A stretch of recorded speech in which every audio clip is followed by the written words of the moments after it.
everyone, I am in the main menu for Pure Chess.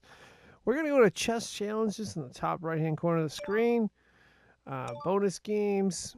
We're going down to Mate 5 on the top right-hand corner. And today we're going to tackle problem number 6. As always, if you'd like to, you can go ahead and hit pause and analyze this if you haven't already.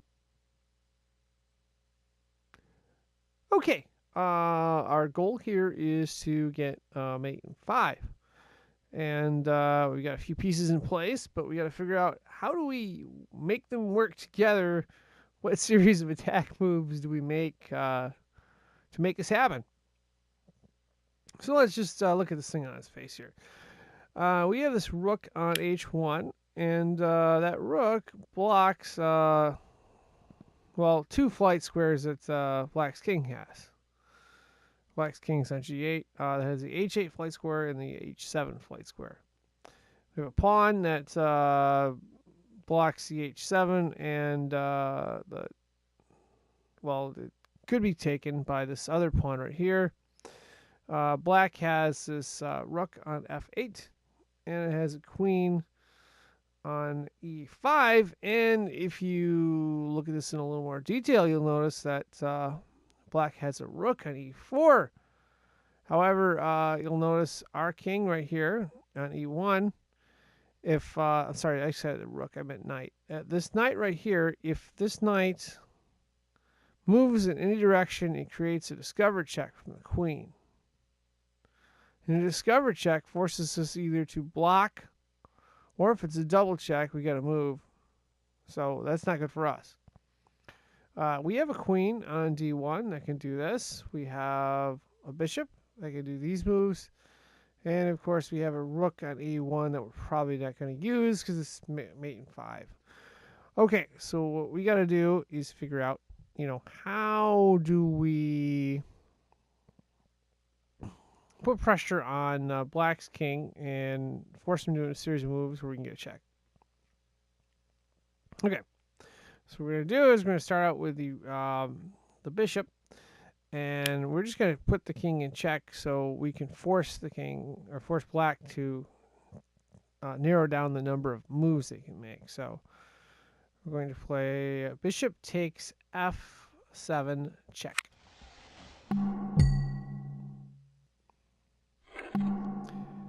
Now here is the tricky part.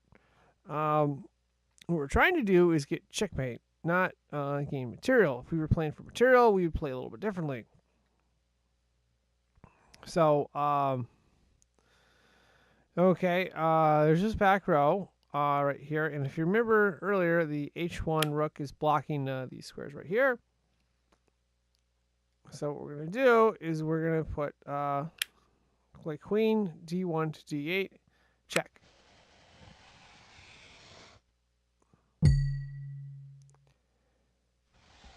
Black decides to block with a queen. Okay.